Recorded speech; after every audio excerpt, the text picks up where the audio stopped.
अच्छा जी। तो last lecture के अंदर हम लोगों ने जो है वो ये सीखा था कि जो हमारे पैरामीटर्स हैं इक्विवेलेंट सर्किट के, यानी कि एक्सेस की वैल्यू और आर ए यानी कि आर्मेचर रेजिस्टेंस की जो वैल्यू है उसको हमने किस तरह से फाइंड आउट करना है। क्योंकि हम पहले उसको मॉडल किया था, उसकी सर्किट निकाल लिया, सर्किट से मैथमेटिकल इक्वेशन निकाल ली। अब if we want to analyze the synchronous generator in different circumstances, we need to know the values of these reactances and resistances as well. तो मेन काम ये था कि हमने उसकी वैल्यूज निकालना सीखी। उसके लिए हमने ये देखा कि हमारे पास दो टेस्ट्स हैं, जिसको एक को ओपन सर्किट टेस्ट बोला और एक को हमने शॉर्ट सर्किट टेस्ट बोला। और जो तरीका हमने देखा वो ये था कि किसी खास आईएफ के ऊपर हम देखेंगे कि किसी सिंक्रोनस जनरेटर का जो ईए है, जो इंड्यूस्ड ईएमएफ है, उसकी वैल्यू क्या है। उसकी जो वैल्यू होगी उसको नोट डाउन कर लेंगे और फिर उसी आईएफ के ऊपर देखेंगे कि आई ए की वैल्यू हमारे पास क्या है। और फिर हमने डिफरेंट इक्वेशंस जो हैं इसको यूज करते हुए, जैसे इसके अंदर हमने ये देखा था कि ई A over I A basically हमें जी एस दे देगी, जिसके अंदर आर ए भी होगा और एक्सेस भी होगा। लेकिन वो कहता ही है कि आर ए की वैल्यू अमूमन बहुत कम होती है एज कम्पेयर टू एक्सेस। तो आर ए की जो वैल्यू है उसके ऊपर डोमिनेट करती है एक्सेस की वैल्यू।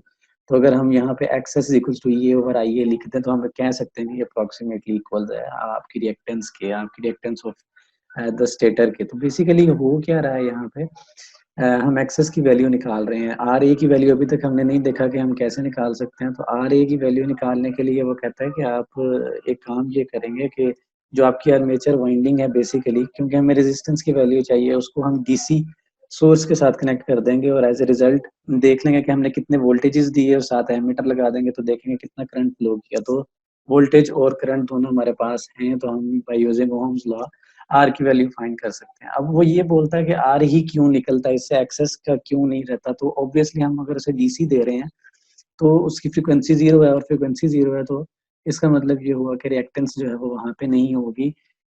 सिर्फ डीसी के केस में जब डीसी दे रहे होंगे तो the only thing that is contributing is the value of resistance. तो वहां से हम रेजिस्टेंस की वैल्यू निकाल लेंगे। अभी इसको करना कैसे है, शॉर्ट सर्किट रेशियो की डेफिनेशन हमने कल देख ली थी।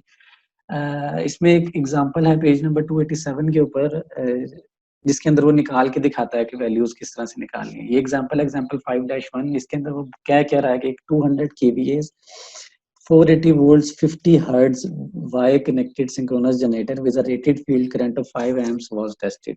टेस्ट किया गया जी, following data was taken. VT open circuit at the rated IF was measured to be 540 volts, यानी कि EA at IF by using magnetization curve जो है वो कहता है कि वो हमें मिलती है 540 वोल्ट्स। इसी तरह I L at the rated IF was found to be 300 amps, और when a DC voltage of 10 volts was applied to the two of terminals, a current of 25 amps was measured. Find the value of armature resistance and the approximate synchronous reactance in ohms that would be used. तो basically access find करना है और R A find करना है। अभी एक चीज हमेशा याद रखनी है कि जब भी वीटी की बात आ रही हो तो आपने इधर देखना है कि कनेक्शन किस टाइप का है। यहाँ पे देखो तो कनेक्शन आपके पास वाई कनेक्टेड है। अगर वाई कनेक्टेड है तो इसका मतलब ये हुआ कि terminal voltage Y connected device का है। यानी कि अगर आप एक सिंगल आर्मेचर यानी ई ए की बात करोगे या वी फाई की बात करोगे तो इसका मतलब है कि वो वाई कनेक्टेड के हिसाब से आएगा। यानी कि वी फाई को अगर वी टी को वी फाई में कन्वर्ट करना चाहोगे तो वो क्या आएगा, V T is equal to √3 V phi होता है फॉर वाई कनेक्टेड। तो वी फाई क्या होगा, V T over √3। Similarly in case of Y connected आपके पास वी टी जो है वो is equal to √3 V phi होता है। तो आपने हमेशा याद रखना है कि वाई कनेक्टेड के अंदर जो करंट होता है वो आई लाइन और आई फेज दोनों बराबर होते हैं, यानी कि आई लाइन को चेंज करने की जरूरत आपको नहीं पड़ेगी। लेकिन कॉन्ट्ररी टू दिस, अगर आपके पास डेल्टा वाइंडिंग हो तो उस वक्त आपके पास वी टी और वी फाई दोनों बराबर होते हैं, लेकिन आई एल और आई फाई जो है आपके पास वो दोनों बराबर जो है वो नहीं होते। आई एल और आई फाई यानी कि एक वाइंडिंग में से गुजरने वाले करंट के दरमियान में जो रिलेशन होता है वो √3 आई फाई होता है, बिल्कुल वैसे ही जैसे वाई कनेक्टेड में आपके पास वी टी और वी फाई के दरमियान में रिलेशनशिप होता है। तो जब भी आपने कैलकुलेशंस करनी है तो ये आपने लाजमी जहन में रखना है कि या इसको आप किस तरह से कर सकते हो। ठीक हो गया। तो वैल्यू ऑफ आर्मेचर रेजिस्टेंस हमने फाइंड करनी है। इसके लिए मैं आपको एग्जांपल की तरफ ले चलता हूँ। आपको ये नजर आ रही है? मुझे कैसे पता लगेगा? एक सेकंड रुको।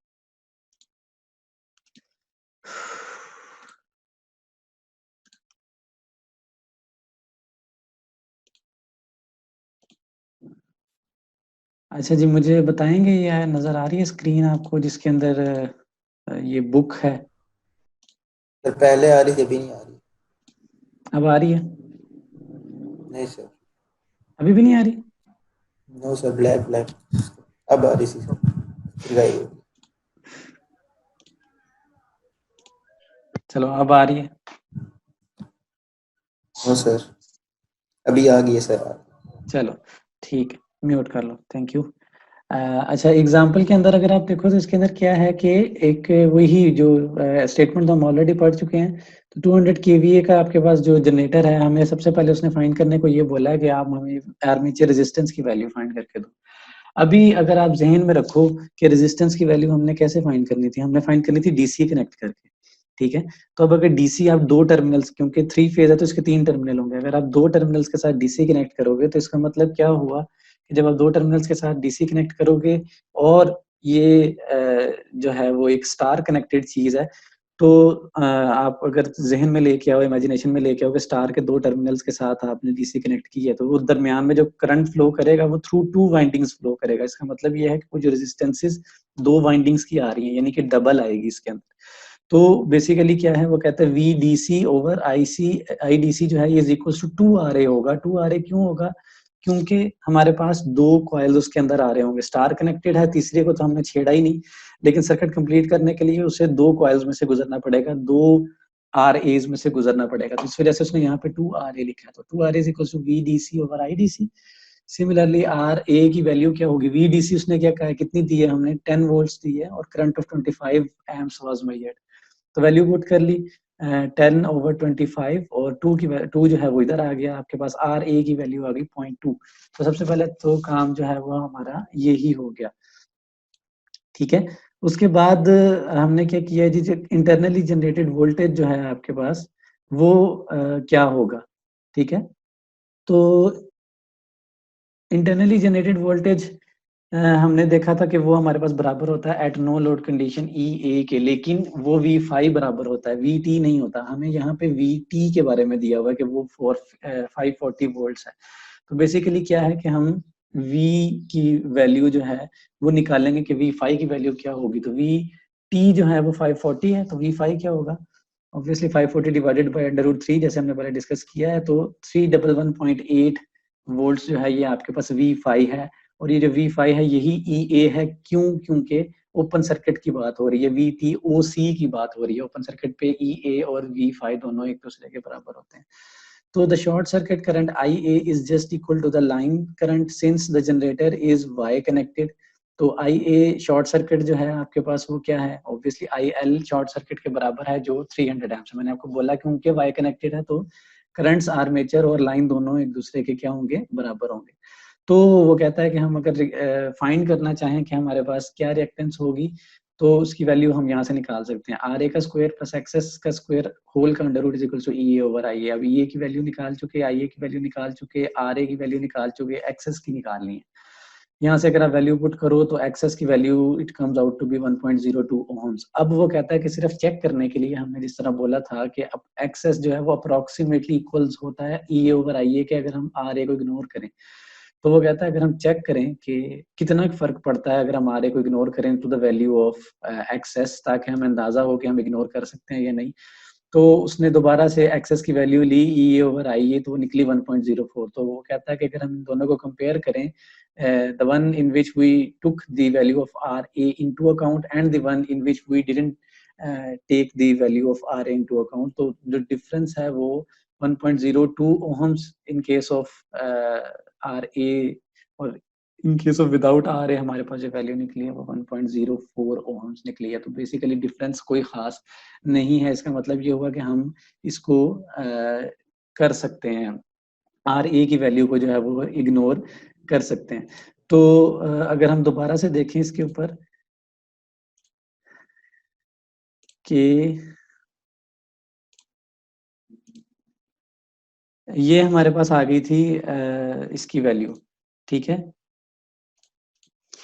तो नेक्स्ट काम हमारा जो है वो बेसिकली ये है कि जो सिंक्रोनस जनरेटर है, जो ऑपरेटिंग अलोन है, वो उसके ऊपर क्या इफेक्ट पड़ता है। बेसिकली अगर हम देखें कि सिंक्रोनस जनरेटर जो है, अभी तक तो हमने अलोन की ही बात की, हमने पैरेलल की बात ही नहीं की। तो मैंने आपको कहा था कि सबसे पहले जो सिंक्रोनस जनरेटर है वो उसके ऊपर जो एक मेन इफेक्ट है वो लोड की नेचर का होता है। वो अगर आपको याद हो तो हम पहले से देख चुके हैं कि लोड की नेचर जो है वो इधर it is lagging load, it is unity power factor load और इट इज लीडिंग लोड।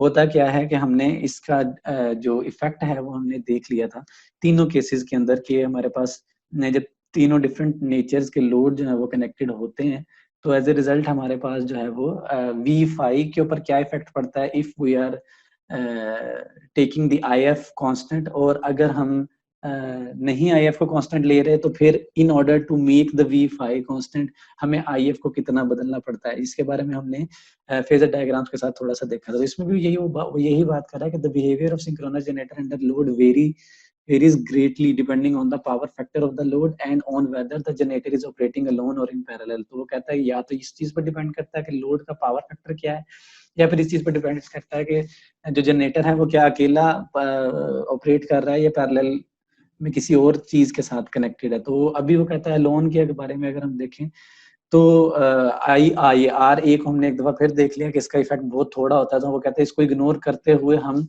ये देखना चाहेंगे कि जो लोड की नेचर है उसका इफेक्ट जो है वो जनरेटर के ऊपर क्या होता है। बाद में हम पैरेलल वाली बात की तरफ जाएंगे। एक चीज को हमने याद रखना है कि स्पीड और रोटर फ्लक्स जो है वो जनरेटर का वो कांस्टेंट है, ठीक हो गया। तो effect of load changes on the synchronous generator operating alone, अगर इसके अंदर आप देखो तो इसके अंदर हो क्या रहा है, हमने करना क्या है, understand the effect of load changes on the generator operating alone. उसके बाद स्पीड को कांस्टेंट रखना है, फील्ड करंट आई एफ को कांस्टेंट रखना है, जिसका मतलब ये हुआ कि हम ई ए को कांस्टेंट रख रहे हैं, आई एफ को कांस्टेंट रखेंगे इसका मतलब है कि हम फाई नहीं बदल रहे, और मेगा को कांस्टेंट रखा हुआ है हमने पहले ही, तो इसका मतलब है ई ए की वैल्यू चेंज नहीं होगी।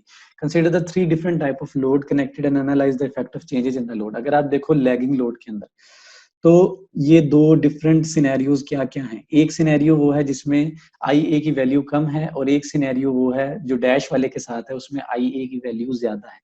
अब ज्यादा का मतलब क्या है कि एक 0.8 पावर फैक्टर लैगिंग के ऊपर 10 एम्पेयर ले रहा था फर्ज कर लेते हैं, और दूसरा 0.8 पावर फैक्टर लैगिंग के ऊपर 15 एम्प्स ले रहा है, यानी कि वो अब ज्यादा करंट ले रहा है। तो इसके अंदर वो क्या कह रहा है, वो बेसिकली ये कह रहा है कि हम यहाँ पे डिफरेंस देखेंगे कि क्या हो रहा है।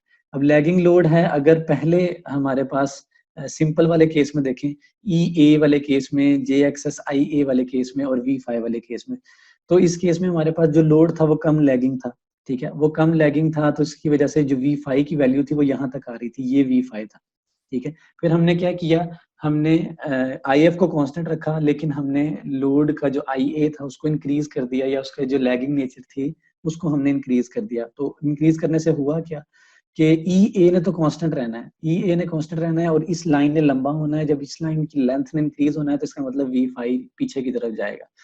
तो वही फैक्ट जो हम पहले 2-3 दफा डिस्कस कर चुके हैं, ई ए डैश वाली जगह के ऊपर हमारे पास जो वी फाइव था वो ड्रॉप हो गया। अगर लैगिंग लोड और हमने कनेक्ट किया तो वी फाइव जो है हमारा, जो टर्मिनल वोल्टेज है हमारा, वो नीचे गिर गया। सिमिलरली यूनिटी लोड की तरफ अगर हम जाएंगे तो यहाँ पे भी अगर हम देखें कि एक ई ए है जिसके ऊपर यूनिटी पावर फैक्टर के साथ आई ए का फ्लो कर रहा है, और फिर ई ए डैश है जिसके अंदर हमारे पास आई ए अब इंक्रीज हो गया, पावर फैक्टर स्टिल यूनिटी है।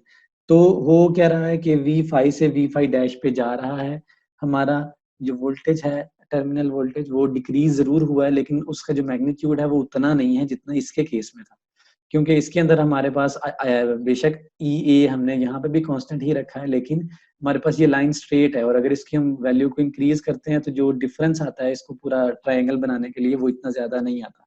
तो वी फाइव जो है और वी फाइव डैश जो है वो यकीनन V five dash with increase in load जो हमारा टर्मिनल वोल्टेज है वो गिरा जरूर है, लेकिन as compare to lagging load इतना ज्यादा नहीं गिरा, बहुत कम इफेक्ट पड़ा। यानी कि अगर आप वोल्टेज रेगुलेशन की बात करो तो यूनिटी के अंदर वोल्टेज रेगुलेशन पॉजिटिव है, लेकिन उसका मैग्नीट्यूड बहुत कम है as compare to lagging load. Lagging के अंदर पॉजिटिव है और with high magnitude of voltage regulation है।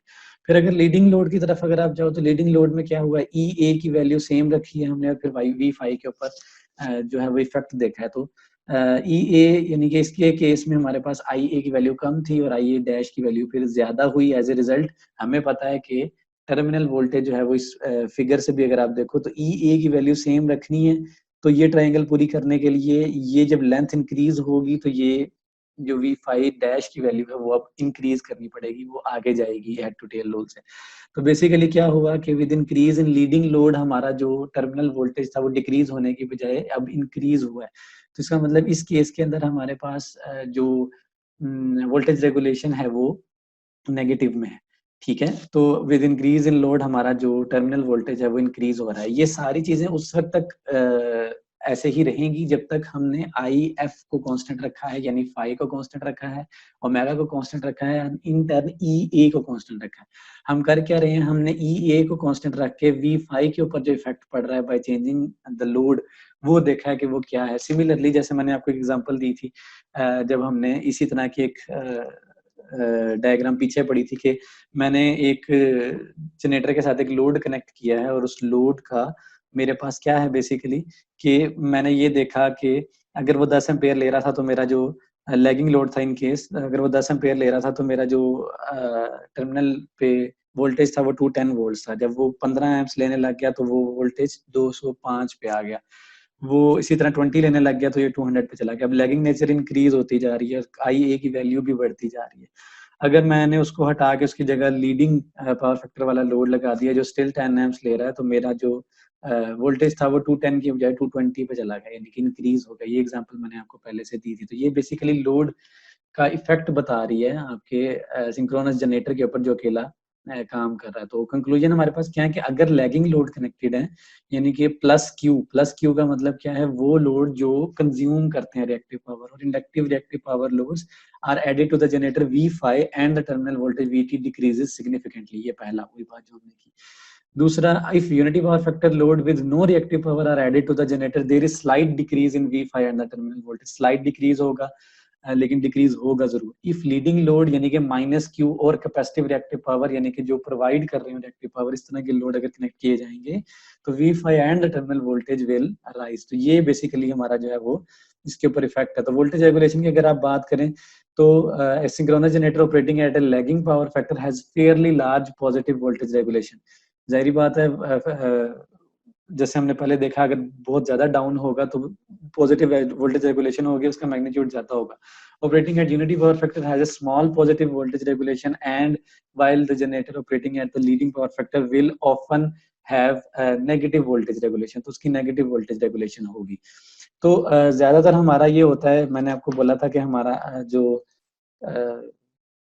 क्या उसको बोलते हैं, प्रायोरिटी ये होती है कि जो टर्मिनल वोल्टेज है उसको हम कांस्टेंट रखें। अभी तो हमने ये देखा था ना कि हम टर्मिनल वोल्टेज के अंदर जो चेंज आ रहा था उसको नोट कर रहे थे by keeping the E A constant या by keeping the I F constant.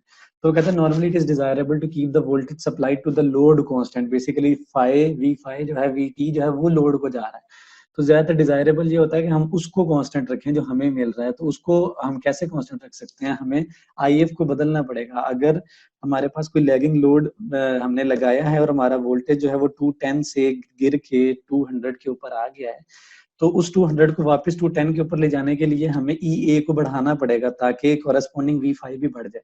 ई ए को हम by using I F he increase कर सकते हैं। तो हम क्या करेंगे, वो लोड डाला 200 पे आ गया तो हम आई एफ की वैल्यू अगर पहले 5 थी तो उसको 6 पे लेके जाएंगे ताकि ई ए हमारा इंक्रीज हो और V5 हमारा वापस 210 पे चला जाए। तो बेसिकली जो चेंज अगर हम करना चाह रहे हैं, हम मेंटेन करना चाह रहे हैं अगर अपने टर्मिनल वोल्टेज को, तो वो हम कर सकते हैं by changing the field current यानी कि by changing the excitation current.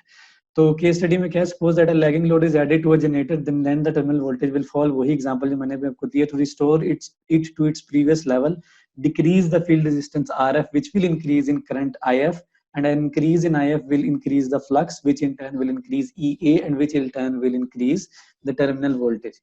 तो the above process can be reversed to decrease the terminal voltage, obviously उसको रिवर्स भी किया जा सकता है। तो इसके रिलेटेड आपके पास दो एग्जांपल्स हैं, एक 5-2 है और एक 5-3 है।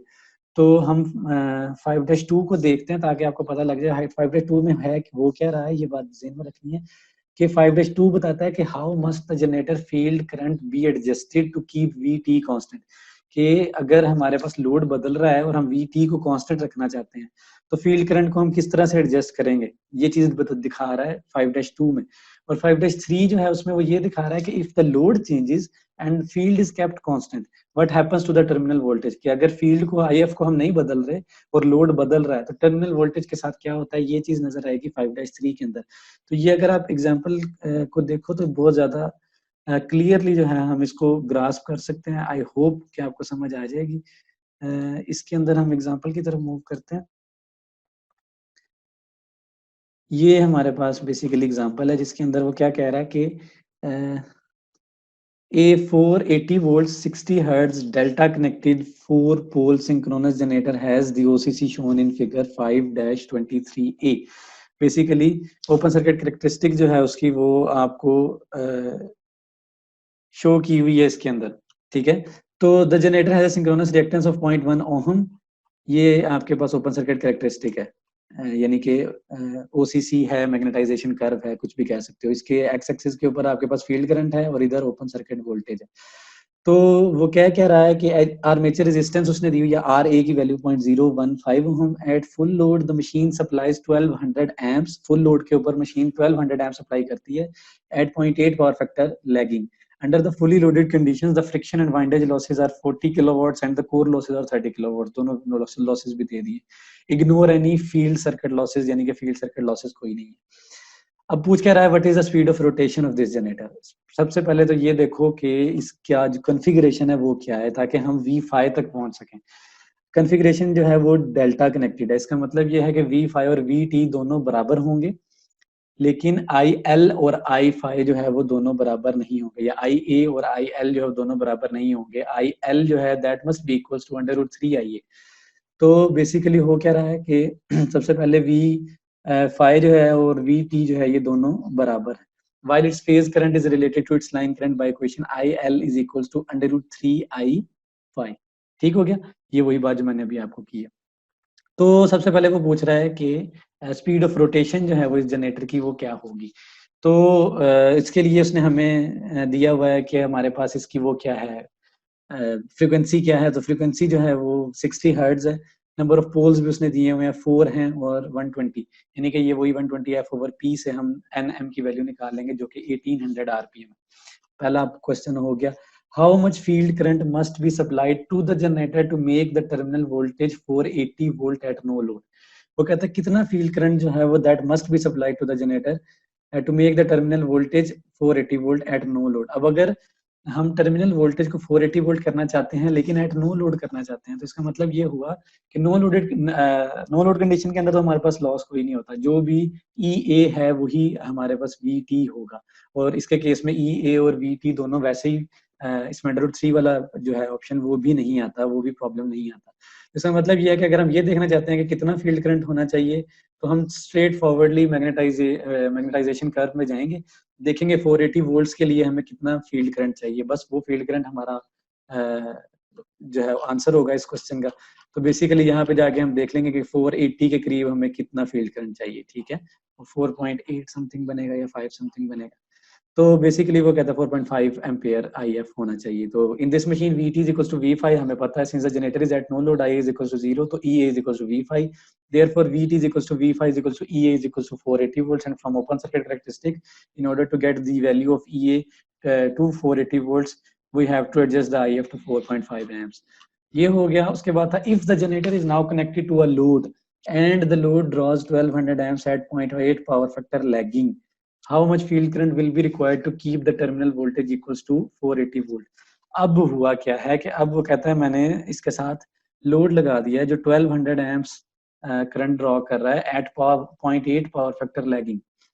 अब क्या होगा, हमें पता है कि हमने नो लोड कंडीशन के बाद जब अचानक लैगिंग लोड डालेंगे तो हमारा V5 जो है वो ड्रॉप कर जाएगा, और वो कितना ड्रॉप करेगा वो वैल्यू हमें मिलेगी KVL से। ठीक हो गया। तो वो ये पूछना चाह रहा है कि कितना फील्ड करंट होना चाहिए कि टर्मिनल वोल्टेज हमारा 480 वोल्ट ही रहे। इसके लिए इसका मतलब ये है कि हमें ये पता होना चाहिए कि ड्रॉप होने के बावजूद जो V5 हमें मिला है वो 480 वोल्ट ही होना चाहिए। तो हमें अब एक ऐसी वैल्यू ई ए की चाहिए जिसके ऊपर सारे लॉसेस इस लोड पे माइनस होने के बाद भी V5 जो है वो 480 वोल्ट बच जाए। ये कैसे ले सकते हैं, वही केवीएल की इक्वेशन को यूज करेंगे, E A is equal to V5 plus R A I A plus J X I A.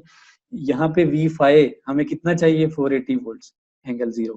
Are A की वैल्यू दी हुई है, आई ए की वैल्यू उसने दी हुई है 0.8 पावर फैक्टर लैगिंग है तो माइनस 36.87 हो गया। 692 कैसे आया, 1200 एम्पेयर था और आर्मेचर के लिए अंडर रूट 3 से डिवाइड किया तो 692 आया plus J X S I A. इसको आप सारे को एडअप करोगे तो ई ए की वैल्यू 532 होनी चाहिए, तो फिर इस लोड के ऊपर V5 जो होगा हमारा वो 480 होगा।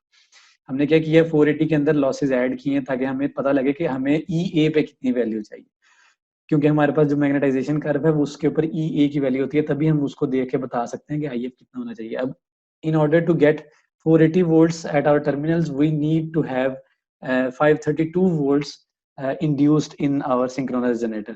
तो 532 volts जो है वो उसके ऊपर IF की वैल्यू क्या होगी ये हमें बताएगा मैग्नेटाइजेशन कर्व। वहाँ पे 532 volts के ऊपर देखेंगे 532 वोल्ट जनरेट करने के लिए कितना फील्ड करंट चाहिए, तो 5.7 एम्प्स हमें फील्ड करंट चाहिए।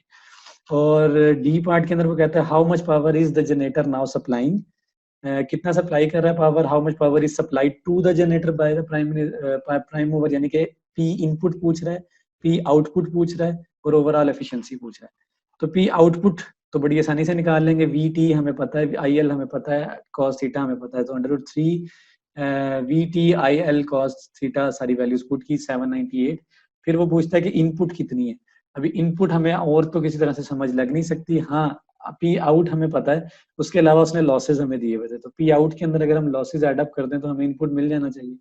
तो बेसिकली क्या किया उसने, लॉसेज देखे कौन कौन से होते थे, पी आउट, पी इन के अंदर क्या क्या होता था, P out plus electrical loss plus core loss plus mechanical plus stray, ये चीजें सारी याद होंगी आपको। पी आउट की वैल्यू 798 किलोवाट निकाल चुके हैं, पी इलेक्ट्रिकल लॉस निकालना चाहते हैं, उसने कहा था फील्ड सर्किट लॉसेज नहीं होंगे, इसका मतलब आर्मेचर के होंगे। इलेक्ट्रिकल लॉसेज में आई ए का square into R A multiply by 3 अगर आपको याद हो तो 21.6 किलोवाट। कोर लॉसेज और मैकेनिकल ऑस्ट्रेलिया हर इकट्ठे करके उसने दिए हुए हैं आपको पहले। 798 प्लस 21.6 प्लस 30 प्लस 40 सबको जमा किया तो 889 बन गया 0.6 किलोवाट। ये पी इन है हमारा इस केस में। तो हुआ क्या कि पी इन की वैल्यू हमारे पास आ गई 889.6 किलोवाट्स और पी आउट की वैल्यू हमने 798 किलोवाट्स देखी थी, तो P out over P in करेंगे तो 89.75% जो है बेसिकली वो हमें क्या मिल गई है, इसकी एफिशिएंसी मिल गई है। अब ई पार्ट के अंदर वो हमारे से क्या डिमांड कर रहा है कि if the generator load were suddenly disconnected from the line what would happen to its terminal voltage. अब वो कहता है कि 480 वोल्ट्स के ऊपर हमारा जनरेटर चल रहा था जब वो 1200 एम्पेयर और 0.8 पावर फैक्टर लैगिंग के ऊपर सप्लाई कर रहा था। अब वो कहता है अचानक से वो लोड हम अगर डिस्कनेक्ट कर देते हैं तो टर्मिनल वोल्टेज के साथ क्या होगा, टर्मिनल वोल्टेज के साथ ये होगा कि अचानक से लोड डिस्कनेक्ट होगा तो इसका मतलब है कि जनरेटर नो लोड कंडीशन पे चला गया। जनरेटर नो लोड कंडीशन पे गया है तो हमारा वी टी और V5 जो है वो हमारा बराबर हो जाएगा ई ए के, क्योंकि लॉसेस तो अब रहे नहीं, आई ए तो रहा नहीं, और जो ई ए था हमारा वो इस टाइम पे 532 वोल्ट था। यानी कि जैसे ही वो अचानक डिस्कनेक्ट होगा हमारा जो वोल्टेज था टर्मिनल का वो 480 से राइज करके 532 पे चला जाएगा। तो वो यही बात कर रहा है कि if the generator's load was suddenly disconnected from the line, the current IA would drop to 0, making EA is equals to V5. Since the field current has not changed, EA has not changed, and V5 and VT must rise to be equal to EA. Therefore, if the load were suddenly dropped, the terminal voltage of the generator would rise to 532. अब वो कहता है एक last चीज F के अंदर के generator को अगर हम लोड जो उसके ऊपर डाला था वो 1200 एम्प्स 0.8 पावर फैक्टर लैगिंग के ऊपर डाला था, वो कहता है अब अगर हम 480 वोल्ट पे ऑपरेट करते हुए जनरेटर के ऊपर एक लोड डालते हैं जो कि 0.8 पावर फैक्टर लीडिंग है और 1200 एम्पेयर ड्रॉ कर रहा है तो हमारे पास क्या होगा, यानी कि टर्मिनल वोल्टेज के ऊपर क्या इफेक्ट पड़ेगा, या फिर हमें कितना फील्ड करंट रखना पड़ेगा in order to keep our terminal voltage at 480 volt. अब हमें पता है कि अगर लीडिंग पावर फैक्टर वाली चीज डालेंगे तो ऑब्वियसली हमारा जो टर्मिनल वोल्टेज है वो इंक्रीज होगा और हमें आईएफ को कम करना पड़ेगा, लेकिन हमें आईएफ कितना लेना पड़ेगा वो हम यहाँ पे वैल्यू पुट कर लेते हैं कि 480 वोल्ट्स जो है वो होना चाहिए V5 की वैल्यू, और आर ए की वैल्यू दी हुई है, आई ए की वैल्यू में अब जो डिफरेंस आएगा वो प्लस 36.87 आएगा, क्योंकि 0.8 पावर फैक्टर लीडिंग है। तो यहाँ से हम वैल्यूज पुट करके अगर हम इसको सिंप्लीफाई करेंगे तो हमें EA की वो वैल्यू मिल जाएगी जिसके ऊपर हमें टर्मिनल वोल्टेज 480 मिलना है। तो अगर हम इसकी वैल्यूज पुट करके इसको सॉल्व करें तो नजर आएगा कि EA की वैल्यू 451 निकली है, जो कम है 480 से। क्यों? क्योंकि हमें पता है कि लीडिंग है तो EA से इंक्रीज करना है V5 ने, और EA अगर 451 होगा तो V5 हमारा 480 वोल्ट्स होगा। ये हमें इस कैलकुलेशन ने निकाल के दिया। तो यानी कि IF की वैल्यू क्या होनी चाहिए, ये हमें बताएगा मैग्नेटाइजेशन कर्व। मैग्नेटाइजेशन कर्व में हम देखेंगे कि EA की वैल्यू अगर 451 रखनी हो तो IF की वैल्यू क्या होनी चाहिए, तो IF की वैल्यू 4.1 होनी चाहिए। फिर हमें 451 EA मिलेगा, और as a result of this load हमें VT के ऊपर जो है वो 480 वोल्ट्स मिलेगा।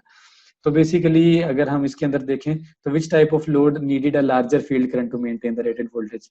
लैगिंग के अंदर हमें 5.7 के करीब जो है वो फील्ड करंट चाहिए था, ताकि हमारा जो रेटेड वोल्टेज है वो 480 ही रहे, और लीडिंग के अंदर हमें फील्ड करंट 4.1 चाहिए।